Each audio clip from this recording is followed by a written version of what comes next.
A child with a strange rat appears in the path of a woman in a wheelchair. No one takes it seriously until something happens that changes everything forever. The Sunday morning sun streamed through the enormous windows of the mansion in Westwood, casting golden strips across the Italian marble floor. Elaine Mitchell watched the rays of light dance across the room, her fingers nervously drumming on the side of her wheelchair. At 42, she still maintained the striking beauty that had once commanded boardrooms and moved millions in the financial market, but her green eyes seemed eternally distant, as if part of her had been left behind, somewhere in the past. "Good morning, my love." Marcus's voice echoed through the hallway before he even appeared. Always like this, announcing his presence with that studied cordiality that characterized each of his gestures. He emerged impeccably dressed, even though it was Sunday, white, dress shirt, beige linen pants, perfectly combed grey hair. "How did you sleep?" "How I always sleep," replied Elaine without shifting her gaze from the window. "In silence." Marcus approached from behind the wheelchair, his hands resting delicately on her shoulders. The touch was gentle, but Elaine felt the weight of each finger as if they were invisible anchors. "I thought we could go out today. It's been a while since we've been to Central Park. The fresh air would do you good." "I don't feel like going out, Marcus. You know that." "Elaine..." He came around and knelt in front of her, holding her hands gently. "I know it's difficult, but staying locked up in here isn't living. The doctor said that a change of environment might help with the depression." She finally looked at him. Marcus's eyes were a clear blue, almost transparent, and they always seemed to hide something she couldn't decipher. 6 years of marriage, 6 years since the accident, and there were still moments when she felt like a stranger in the presence of her own husband. "All right," she sighed, "but I don't want to stay out too long." His smile opened like a well-rehearsed curtain. "Of course, darling, whatever you want." While Marcus went upstairs to get ready, Elaine turned back to the window. Outside, life continued its normal course. Cars passed along the tree-lined street. Neighbors walked their dogs. Children played in gardens. She tried to remember what it was like to be part of that world, but the memories seemed covered by a thick fog. The private nurse, Mrs. Rose, appeared with a tray containing the morning medications. She was a middle-aged woman, efficient and quiet, who had worked in the house for almost 4 years. "Time for your medicine, Mrs. Elaine." Elaine looked at the pills organized in the small plastic container, white, blue, yellow, a palette of colors that promised well-being, but only brought constant drowsiness and a sensation of always floating between the real and the imaginary. "Mrs. Rose," said Elaine, picking up the water glass, "do you remember what I was like before the accident?" The nurse hesitated for a moment, exchanging a quick glance with Marcus, who had returned to the room. "You were always very strong, Mrs. Elaine, a determined woman." "Was I really?" Elaine swallowed the pills one by one, feeling the bitter taste dissipating with the water. "Sometimes I have the impression that this strong woman never existed, as if she were just a story someone told me." Marcus approached again, his hand landing on Elaine's shoulder with a touch that was meant to be reassuring, but which she felt as a chain. "You're having those confused thoughts again. The doctors explained that this is normal after a trauma, like what you went through. Your mind is trying to protect itself from painful memories." "But I don't remember feeling pain," murmured Elaine. "I don't remember much of anything, actually." "And that's a blessing, darling. Some things are better forgotten."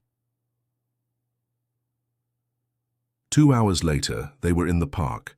Marcus pushed the wheelchair along, one of the main paths maintaining a smooth and constant rhythm. Central Park was busy for a Sunday, full of families, young couples, groups of friends. Elaine observed everything like a spectator of a film, in which she had no part. "Remember when we used to run here together?" asked Marcus, stopping near the lake. "You always insisted on doing one more lap, even when I was already exhausted." Elaine furrowed her brow, trying to recover some memory of those moments, but found only an uncomfortable void. "I don't remember that." "You ran as if you were running away from something," he continued, ignoring her response. "Always so intense, so uncontrollable." The word uncontrollable echoed in Elaine's mind in a strange way. Why did that sound familiar, and why did the way Marcus pronounced it make her stomach turn? "Marcus, can you take me to that fountain?" "Over there, I want to be alone for a bit." He hesitated.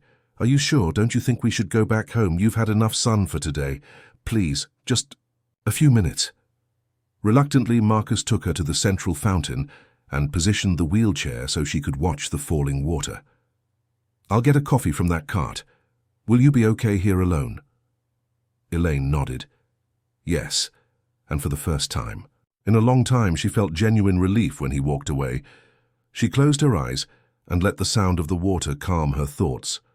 There was something comforting in that noise, something that awakened a sense of freedom she didn't know still existed inside her. It was then that she heard small footsteps approaching. When Elaine opened her eyes, a girl was standing in front of her. She couldn't have been more than 10 years old, skinny as a twig, with brown hair tied back with a worn elastic, and a faded t-shirt that had once had a defined color at some point in the past. But what most caught Elaine's attention was the small white rat that rested calmly on the child's shoulder, as if it were the most natural thing in the world. "Hi," said the girl, with a soft voice that contrasted with her appearance of someone who had grown up on the streets. "You're the lady with the golden chair." Elaine blinked several times, trying to process whether this was real or just another of the confused episodes that sometimes visited her after taking the medications. "Golden? Yes. Your chair shines when the sun hits it. I saw it from far away." The girl moved closer, and the rat descended her arm until it reached her outstretched hand. "He wants to meet you." I don't understand." Elaine looked around, searching for Marcus, but he was still in line at the coffee cart. "Who are you?" "I'm Annie, and this is Snowball." She stroked the rat delicately. "He's not an ordinary rat, no. Snowball has a special gift." "A gift?" Elaine felt divided between incredulity and a strange curiosity that she hadn't experienced for a long time. "He can sense when people are really sick, and when they're sick because of other people." Annie brought her hand with the rat closer to Elaine's wheelchair. "May I?" Something in the girl's tone, a serenity that didn't match her age, made Elaine nod positively. The rat climbed down from Annie's hand and began to sniff the wheelchair, its tiny paws running over the armrests. "Snowball is sensing something," murmured Annie, closely observing the animal's behavior. "He says your legs aren't really broken." Chill ran down Elaine's spine. "That's impossible. I had an accident. I lost the movement in my legs. The doctors confirmed it." "Doctors can be wrong, or they can lie." The girl spoke with a disconcerting naturalness. "Snowball never makes mistakes. He saved my mom from a poison my stepfather was putting in her food. When he died of a heart attack, she got better." "Poison?" The word left Elaine's mouth like a frightened whisper. "Poison that doesn't kill right away, but kills little by little, makes the person weak, confused, without the will to live." Annie picked up the rat again and placed it on her shoulder. "Do you take medicine every day?" Yes, I need to take it for pain, for—" Elaine stopped mid-sentence, realizing she didn't know exactly what she took so many pills for. "To feel well." "Snowball wants to smell your medicine." "Annie!" Marcus's voice cut through the air like a blade. He was approaching with quick steps, carrying 2 cups of coffee, his expression oscillating between surprise and poorly disguised irritation. "What are you doing here?" The girl turned to him with the same tranquility with which she had addressed Elaine. "Talking to the lady with the golden chair." "Elaine, who is this child?" Marcus handed one of the cups to her, his eyes not leaving. "Annie, she appeared out of nowhere, said she has a special rat." Marcus looked at the animal on the girl's shoulder, and his expression hardened. "Little girl, you shouldn't be bothering strangers. Where are your parents?" "I don't have parents. I only have Snowball." Annie stroked the rat. "And he's saying interesting things about the lady." "What kind of things?" The question left Marcus's mouth faster than he would have liked. "Things that only she needs to know." Annie took a few steps back. "But I'll come back another day, okay? Snowball really liked you," she said, addressing Elaine. Before either of them could respond, the girl disappeared among the trees with impressive agility, leaving only the image of the white rat etched in Elaine's mind. "What a strange child," murmured Marcus, but his voice carried more concern than it should have for a casual encounter. "Elaine, are you okay? You look pale." "I'm tired. I want to go home." During the journey back, Elaine remained silent, but her mind was buzzing. Annie's words echoed in her thoughts like stones thrown into a still pond. "Your legs aren't really broken. Poison that doesn't kill right away, but kills little by little. Makes the person weak, confused, without the will to live." At home, Marcus helped her transfer from the wheelchair to the bed, as he did every night. His hands were careful, his movements precise, but for the first time in years, Elaine questioned whether that solicitude was genuine or calculated. "Marcus," she said, while he arranged the pillows behind her back, "do you remember exactly what happened in my accident?" He paused for a moment, his hands freezing in the air. "Why are you asking about that? You know I don't like to talk about that period." "But I don't remember almost anything. Sometimes I think I should remember something, anything." "The trauma made you forget, Elaine. The doctors explained this. Your mind is protecting you. And what if my mind is protecting me from the wrong thing?" Marcus sat on the edge of the bed, his expression softening into a mask of conjugal concern. "Darling, you're having those confused thoughts again. I'm going to ask Dr. Henry to adjust your medication." "No." The word came out with more force than Elaine expected. "I don't want any more medicine today." "But you need it.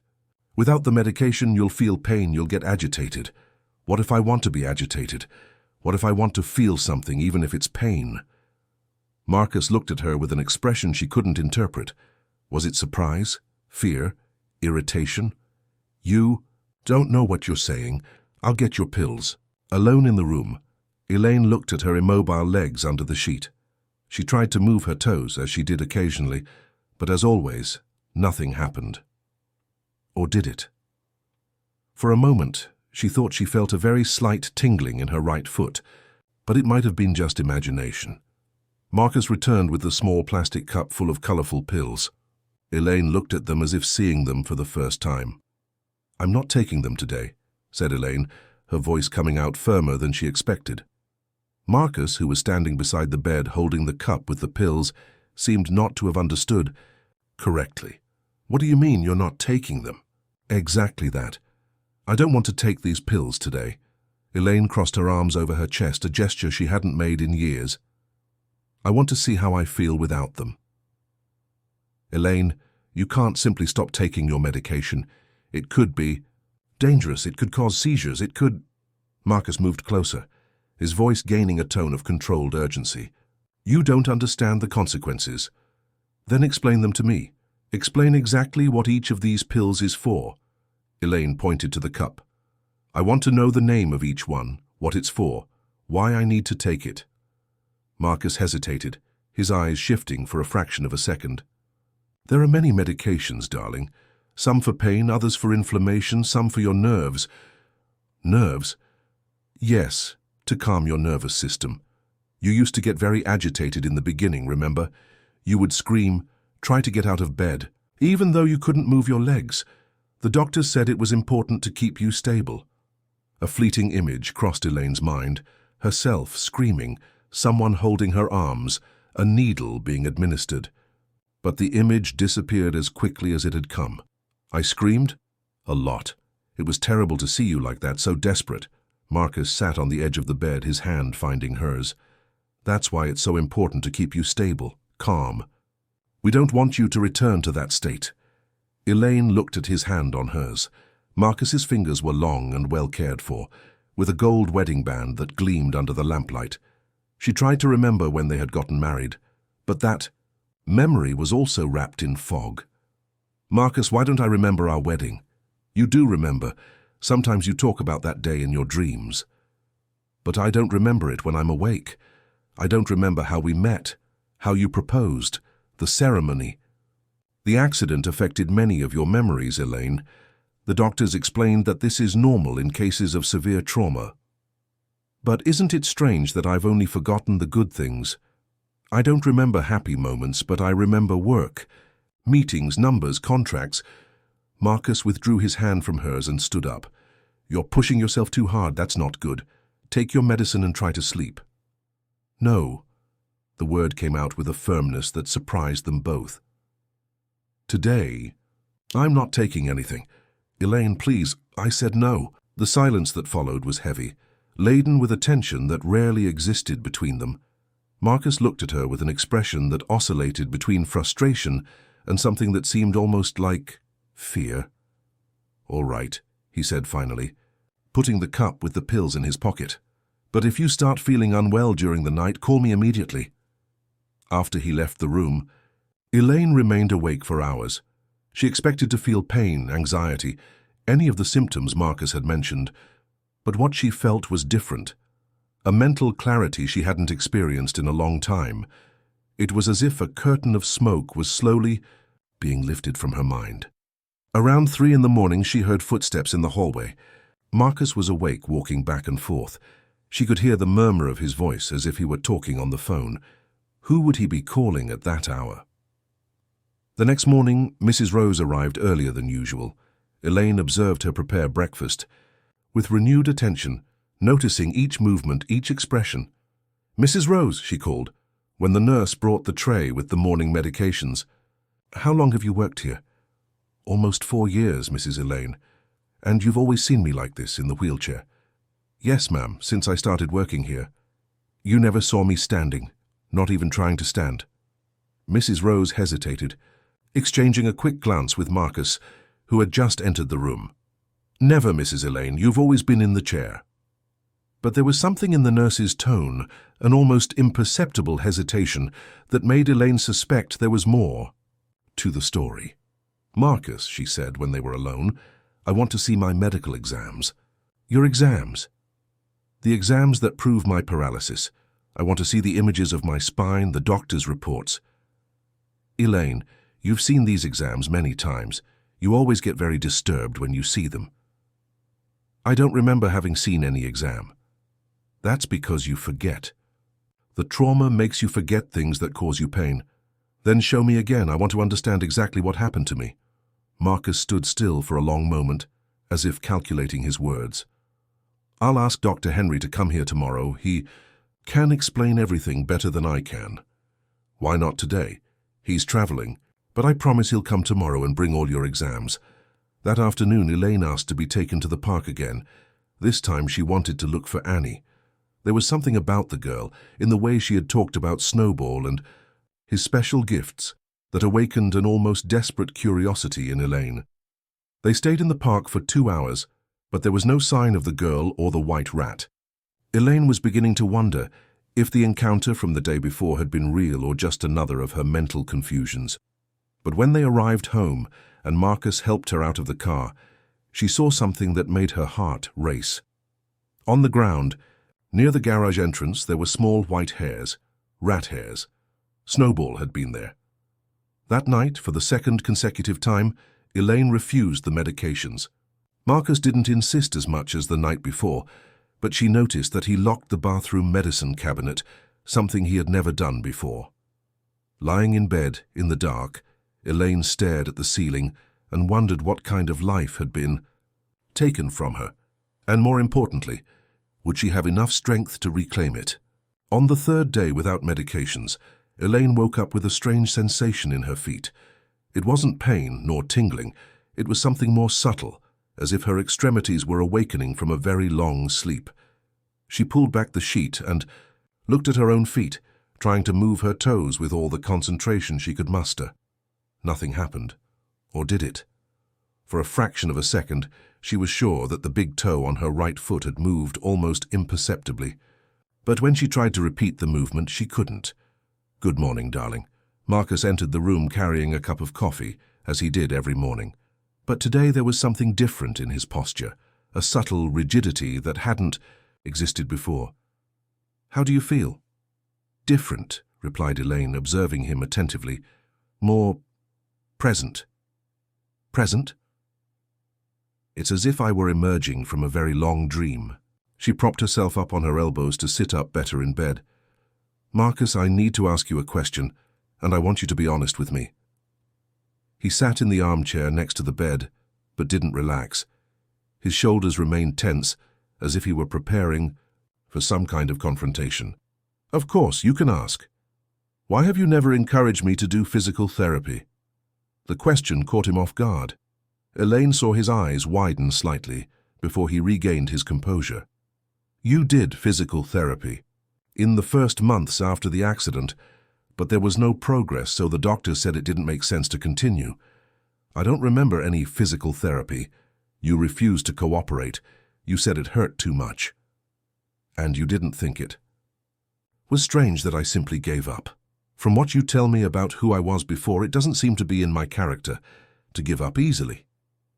Marcus got up and walked to the window, turning his back to her. "People change after tragedies, Elaine. You were devastated, depressed. You didn't want to fight. Or maybe I couldn't fight because I was too sedated to do so." The silence that followed was laden with tension. Marcus remained with his back turned, looking out the window, but Elaine could see the rigidity of his shoulders increase. "Why are you saying this?" "Because I'm starting to feel more like myself for the first time in years. And the more I feel like this, the stranger our life seems to me." Marcus turned around, and for the first time since she had known him, she saw genuine anger in his eyes, before he hid it behind a mask of conjugal concern. "Dr. Henry is arriving in an hour. He's going to examine you and explain why you can't. Simply stop taking your medications." After he left, Elaine tried again to move her toes. This time she was sure that something happened. The movement was minimal, almost imperceptible, but it was there. Her heart raced with a mixture of hope and fear. An hour later, Dr. Henry arrived. He was a middle-aged man, bald, with small glasses, and a smile that never seemed to reach his eyes. Elaine vaguely remembered him, but always as a distant and authoritative presence. "How are you feeling, Elaine?" he asked, sitting in the chair that Marcus had pulled up near the bed. "Better, more alert." "Marcus told me that you stopped taking your medications. That's very dangerous." "Why? What kind of danger?" "Your medications control not just the pain, but also your emotional instability. Without them, you could have psychotic episodes. You might try to hurt yourself." "But I don't feel unstable. I feel clearer than I have in years." Dr. Henry exchanged a look with Marcus. "That sensation of clarity is temporary. It's common in patients who abruptly stop their medication. Soon you'll begin to feel anxiety, paranoia." "Paranoia about what?" "About people who want to help you. You might start to distrust Marcus, me, the people who take care of you." The doctor's words echoed in Elaine's mind in a strange way. It was as if he were not just diagnosing, but planting ideas in her head. "Doctor, I want to see my medical exams, the ones that prove my paralysis." "Of course, I brought some here." He opened a folder and removed some x-rays. "See, here is your spine. Can you see the injury in the lumbar region?" Elaine looked at the images, but they seemed too abstract for her lay comprehension. "How can I be sure these are really my x-rays?" "Your name is here, look." Dr. Henry pointed to a corner of the x-ray. "But that name could have been added afterward, couldn't it?" The doctor and Marcus exchanged another look, this one longer and more significant. "Elaine, you're exhibiting classic signs of paranoia induced by the abrupt withdrawal of medication. You need to start taking your medicine again immediately." "And if I don't want to, then I'll have to consider temporary hospitalization for your own safety." The threat hung in the air like a heavy cloud. Elaine felt a chill in her stomach, but also a determination she hadn't felt in a long time. "I understand," she said calmly. "May I have a moment to think?" "Of course, but we can't wait long. The longer you go without medication, the more dangerous it becomes." After the two men left the room, Elaine was alone with her thoughts and her growing suspicions. She tried again to move her toes, and this time she was certain there was movement, small but real. She looked out the window and saw a small figure moving in the backyard. It was Annie with Snowball on her shoulder. The girl made a discreet gesture, as if asking Elaine not to give her away. Elaine nodded slightly, and Annie disappeared behind the trees. But in that brief moment, their eyes met, and Elaine saw something in the girl's expression that encouraged her determination, the same determination that she was beginning to feel growing inside herself. That night, when Marcus brought the medications, Elaine took them and pretended to swallow them, hiding the pills under her tongue until he left the room. Then she spit everything into the toilet. It was her first lie in 6 years, and strangely, it made her feel more alive than she had felt in a very long time. A week had passed since Elaine had begun pretending to take the medications. Each day without the drugs in her system brought small victories. She could stay awake longer, her thoughts were more organized, and the movement in her feet became more noticeable. It was still subtle, but undeniable. Marcus, for his part, seemed increasingly tense. His questions about how she felt became more frequent and specific, as if he were looking for signs of something. "Are you feeling any dizziness, nausea, anxiety?" he would ask every morning. "No, I'm fine," she would reply, observing how his shoulders stiffened with each negative response. That Thursday, Marcus left earlier for a business meeting, something about investments that she should sign, according to him. Elaine took advantage to examine the house with new eyes. Mrs. Rose was in the laundry room, and she had a few hours alone. She asked to be taken to Marcus's office, claiming that she wanted to see some old company documents. Mrs. Rose hesitated, but eventually agreed. The office was an environment that Elaine rarely frequented. Marcus always said that she became agitated among so many papers and numbers, that it wasn't good for her mental stability. But now, observing everything with renewed clarity, she wondered why a professional environment would agitate her. While Mrs. Rose tidied the house, Elaine began to examine the drawers of the desk. Most were locked, but one had been left ajar. Inside, she found a folder with her name. Her heart raced when she opened it and saw the contents. Medical reports, but not the ones Dr. Henry had shown. These were different, more detailed, and bore a signature she didn't recognize, Dr. Mark Silver. Elaine read with growing horror. According to the reports, she had not suffered any car accident. The exams showed that her spine was perfectly healthy. What had caused her paralysis were controlled doses of long-duration muscle relaxants administered systematically. Her hands trembled holding the papers. There it was written, in cold, technical medical language, that she had been kept in a state of artificial paralysis for 6 years. But the worst was yet to come. At the end of the folder, she found a sealed envelope with her name. Inside, a letter written in her own handwriting. "If you're reading this, it means you managed to stop taking the medications. I knew this could happen one day, so I wrote this letter in my last moments of lucidity, before they started drugging me completely. Marcus is not your husband, Elaine. He is your accountant, someone you trusted to take care of your investments. You were never married. There is no legal record of marriage. You discovered that he was embezzling money from the company, millions of dollars. When you confronted him and threatened to report him, he poisoned your drink during a meeting. You passed out and woke up in a private clinic, where a corrupt doctor declared that you had suffered an accident. Since then, they keep you drugged so that you cannot recover your memories or question their version of events. Your company is being managed by Marcus through a power of attorney that you signed under the influence of drugs. If you're reading this, you need to leave the house immediately. Don't trust anyone, not Mrs. Rose, not Dr. Henry. They are part of the scheme. Go to the bank. Your primary account is still in your name, but you need to get there before they realize you're regaining consciousness. Be strong, Elaine. You've always been strong. With love, yourself." Elaine let the letter fall to the floor, her hands trembling uncontrollably. 6 years. 6 years of stolen life, of manipulated reality, of erased identity. Everything made sense now. Why she didn't. Remember the wedding? Why there were no family photos?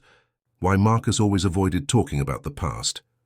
She heard footsteps approaching the office and quickly put all the documents back in the folder, closing the drawer. Mrs. Rose appeared at the door. "Mrs. Elaine, is everything all right? You look very pale.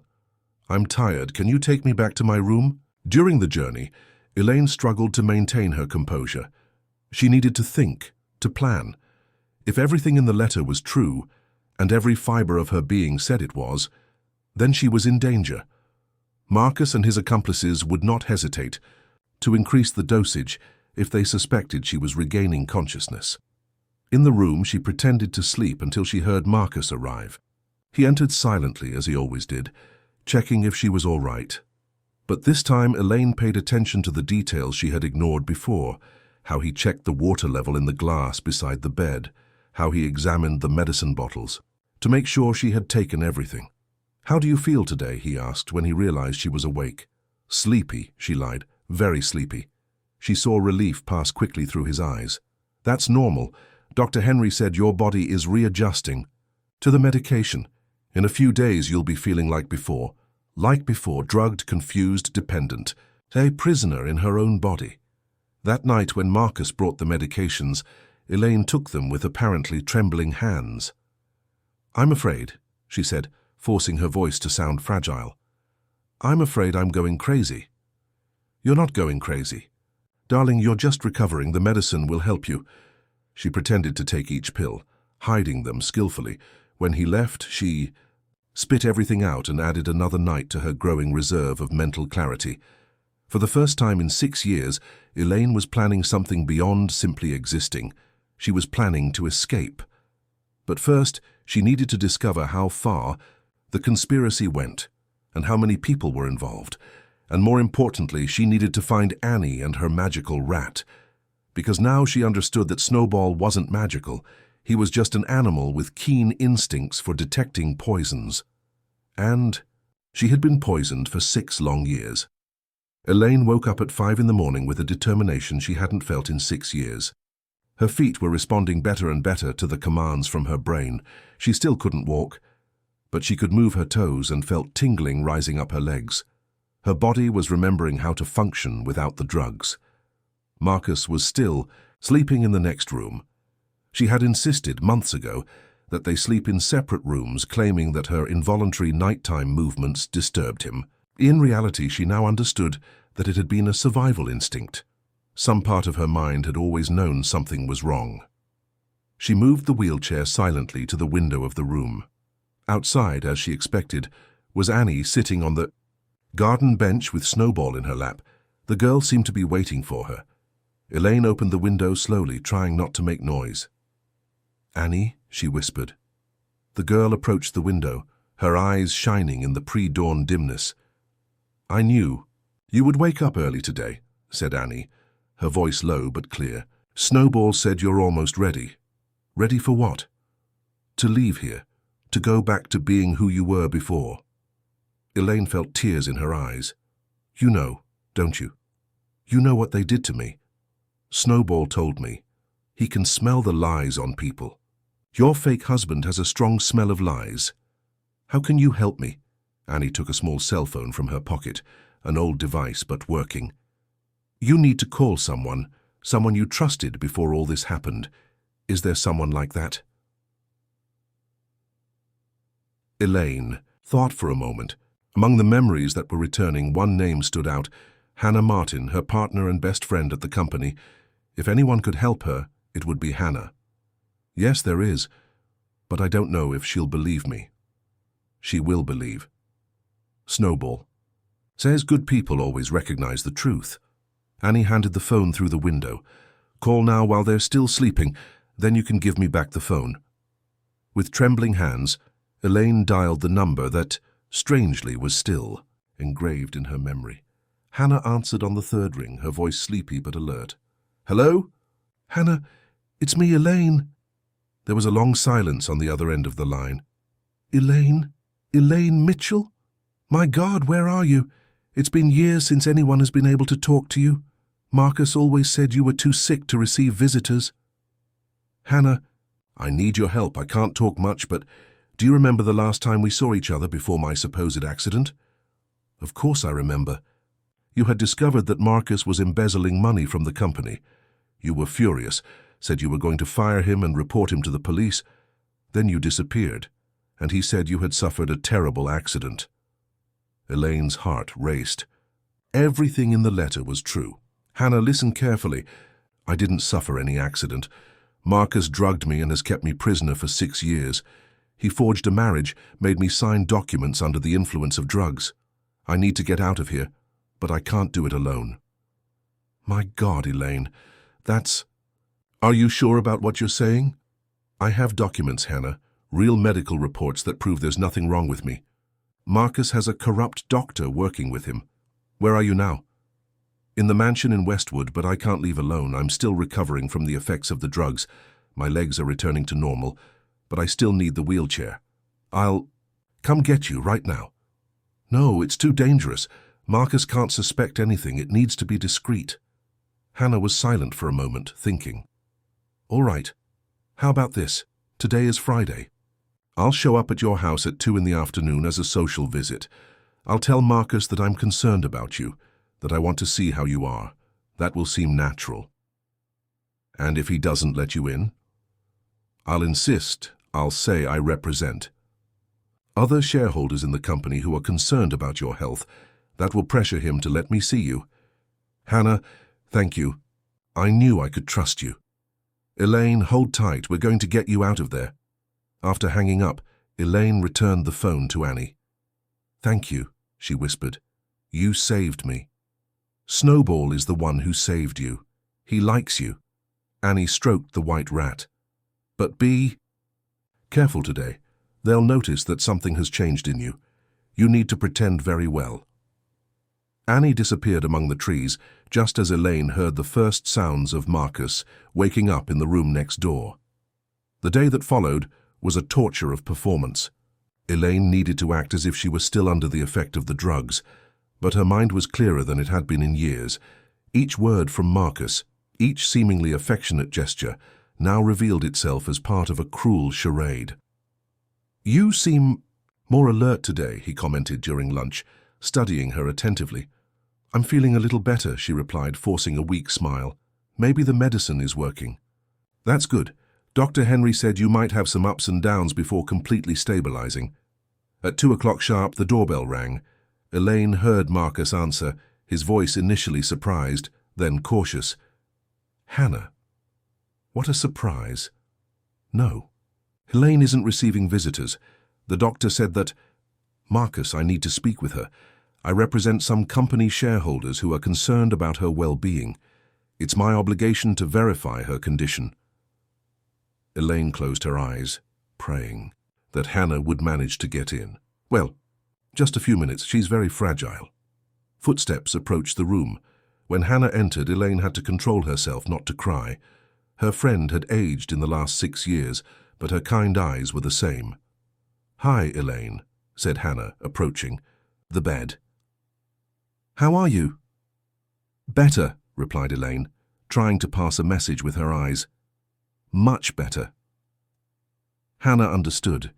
She sat in the chair beside the bed and held Elaine's hand, squeezing it significantly. I'm happy to hear that. It's been a long time since we've talked about a scene business. Marcus, who was standing at the door, stiffened. Hannah, Elaine can't be stressed with company matters. The doctor was very clear about that. Of course, just a conversation between friends. For the next 20 minutes, Hannah and Elaine chatted about trivialities but exchanged looks and gestures that confirmed that both were ready for what would come next. When Hannah left, Elaine knew she wouldn't sleep in that house anymore. Tomorrow, one way or another, her real life would begin again. Elaine didn't sleep that night. She lay in bed, listening to every noise in the house, waiting for the right moment. At 5 in the morning, she heard Marcus get up and go to the bathroom. It was her chance. She moved silently to the desk in the room, where she had hidden some of the documents she had secretly copied from the office. She needed them as proof of what she had discovered. When Marcus returned to her room with the morning medications, Elaine was waiting. This time she wouldn't pretend to take the pills. Good morning, darling. How did you sleep?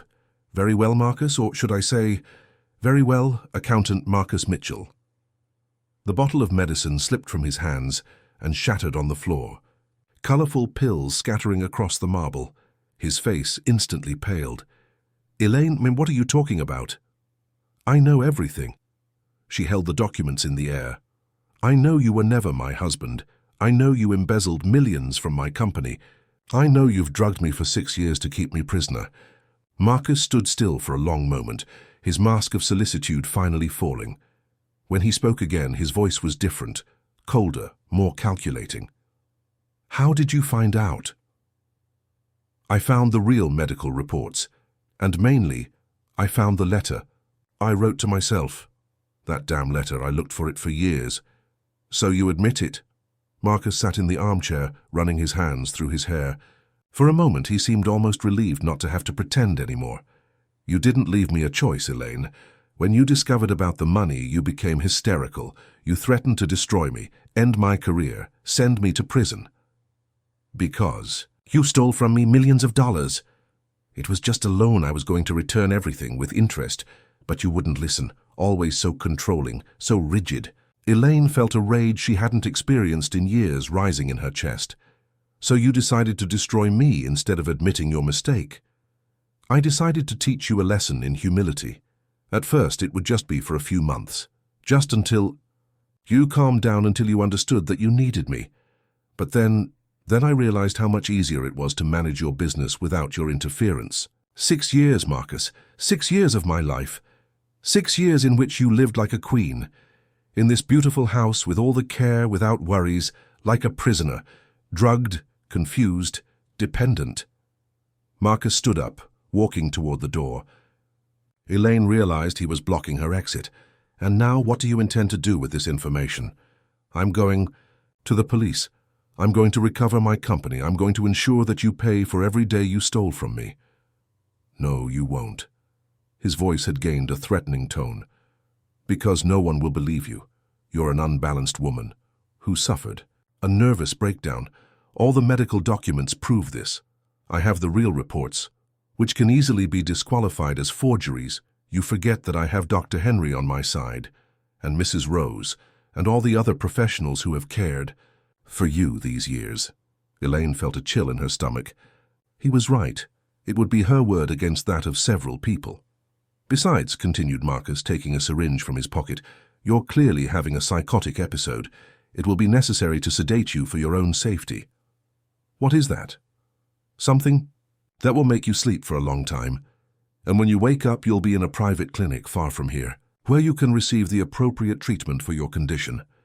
He approached the wheelchair, syringe in hand. Elaine tried to move away, but her legs still weren't strong enough.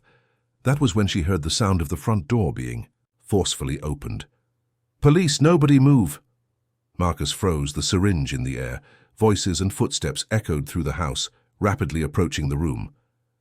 Hannah appeared at the door, followed by 2 police officers and a woman in a suit whom Elaine didn't recognize. "Dr. Elaine Mitchell?" asked the woman in the suit. "I'm Detective Megan Sanders. We received a report of false imprisonment and embezzlement." Marcus tried to hide the syringe, but one of the police officers was faster, immobilizing him and taking the object from his hands. "This isn't what it looks like," said Marcus, his voice recovering its conciliatory tone. "My wife is having an episode. She needs medical help." "She's not your wife," said Hannah, approaching Elaine. "There was never any legal marriage. We checked at the registries." The detective showed a search and arrest warrant. "Mr. Mitchell, you're under arrest for false imprisonment, embezzlement, identity fraud, and conspiracy. You have the right to remain silent." While Marcus was being handcuffed, protesting his innocence, Dr. Henry appeared at the door, clearly alarmed by the police presence. "Dr. Henry Carver?" asked the detective. "You're also under arrest for the same crimes." Elaine observed everything as if it were a dream. After 6 years, she finally saw her captors being taken away. Hannah knelt beside the wheelchair and held her hand. "It's all right now, Elaine, you're safe. How did you manage it?" "After our conversation yesterday, I sought out a specialized lawyer, and we went directly to the police. I had kept some company documents that proved the embezzlement. That gave credibility to your story. And Mrs. Rose? She's already been arrested, too. She confessed everything in exchange for a plea deal." Elaine felt tears roll down her face. They weren't tears of sadness, but of relief and liberation. "Hannah, I managed to move my toes this morning. I think I'll be able to walk again." "Of course you will. You've always been the strongest person I've known." One of the police officers brought a stretcher to transport her to the hospital, where a complete examination would be done to document the effects of the drugs on her body. Before. Leaving the house, Elaine looked out the bedroom window one last time. There was Annie, sitting on the garden bench with Snowball on her shoulder. The girl waved and smiled, then disappeared among the trees as if she had never existed. But Elaine knew she had existed, and that without her mysterious help, she might never have found the strength to question her reality. Now finally her true life could begin again. 3 months later, Elaine was standing on the porch of her new house, a smaller but cozy property in Aspen. The mountain air filled her lungs as she watched the sun rise over the hills covered with eucalyptus trees. Her legs still trembled a bit after long periods of standing, but they were getting stronger every day. Intensive physical therapy had worked miracles. Dr. Maria Light, the neurologist who took over her case, confirmed that there was no permanent damage to her spine or nervous system. The muscle relaxants and sedatives that Marcus had used had caused temporary paralysis, but it was reversible. "It's impressive how the human body can recover when it's no longer being sabotaged," the doctor had said during one of the consultations.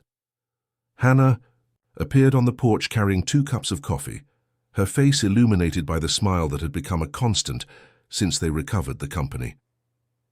"Good morning, partner. How do you feel today?" "Like it's my first day of life," replied Elaine, accepting the cup. And in many ways it is. In the last few months she had recovered not just her mobility, but also her identity. Her company was flourishing again under her direct management. The money embezzled by Marcus had been recovered through the freezing of his overseas accounts. He had underestimated the determination of an awakened and furious Elaine. "The lawyers called yesterday," said Hannah, sitting in the chair beside her. "Marcus's trial is scheduled for next month. They think he could get up to 15 years. And Dr. Henry? 10 years minimum. The medical board has already revoked his license. Mrs. Rose got 2 years on probation for having cooperated with the justice system." Elaine nodded.